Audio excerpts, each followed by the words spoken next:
Halo semuanya, selamat siang. Perkenalkan, nama lengkap saya Paulina Devriana Nugra dengan NIM 43123010. Kali ini saya akan menjelaskan sebuah teori yang berkaitan erat dengan mata kuliah komunikasi massa, yaitu teori difusi inovasi. Jadi, teori ini dikemukakan oleh Everett Rogers. Jadi, Everett Rogers ini mengkemukakan teori ini pada tahun 1962.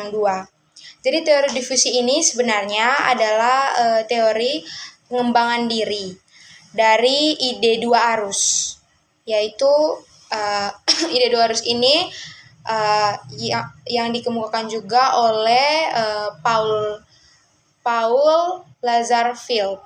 Jadi ia mengumpulkan studi empirisnya itu dari berbagai studi atau ide. Jadi di sini ada beberapa item. Yang pertama itu sebagian besar orang mengetahui teknologi seringkali melalui media massa. Jadi di sini bisa kita ambil kesimpulan bahwa media massa itu sangat berperan penting dalam pengembangan diri seseorang atau bagaimana orang itu bisa mengenal sebuah teknologi. Jadi yang kedua itu ada inovasi.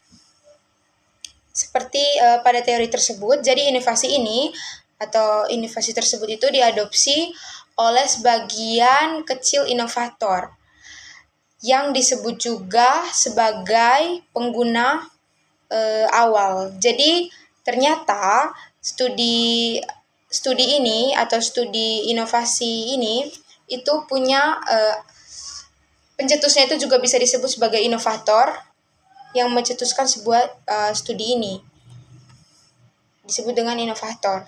Ada juga opinion leader. Jadi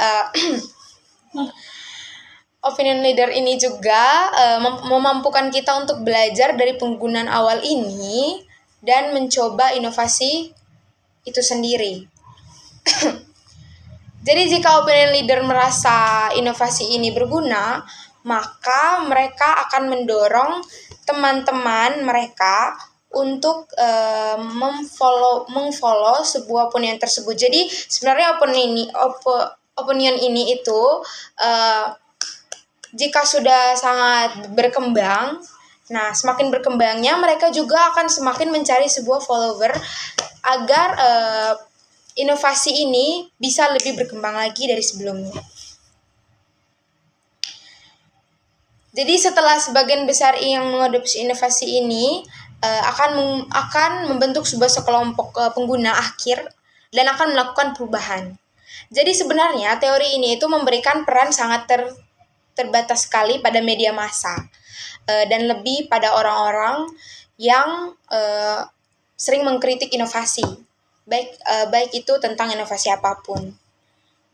Teori ini juga sangat bersifat top down. Jadi top down di sini tersendiri itu maksudnya itu adalah, jadi top down itu adalah pendekatan di mana inovasi diperkenalkan dan didorong oleh pihak yang berada di tingkat atas atau yang memegang suatu inovasi dan yang memegang suatu teori difusi dan inovasi tersebut atau memiliki jabatan yang lebih tinggi atau lebih di atas.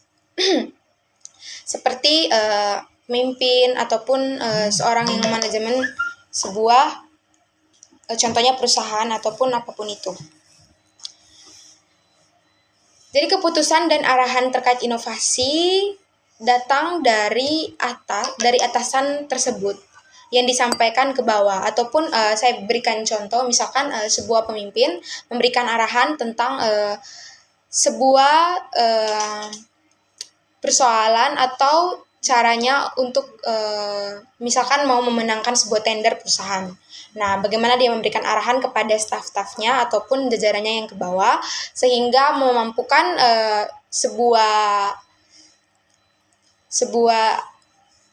tujuan yang sudah dirancang itu berjalan dengan baik.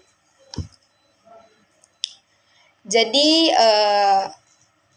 dengan adanya kontrol yang ketat untuk memastikan implementasinya sesuai rencana yang sudah direncanakan dengan baik, seperti itu.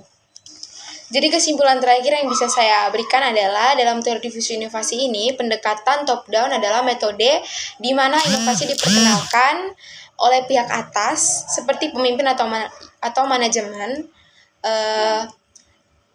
dan diterapkan melalui arahan dan kontrol yang telah ketat atau yang telah diberikan secara ketat kepada bawahan atau staf-staf yang ada dalam sebuah organisasi ataupun inovasi dan difusi tersebut.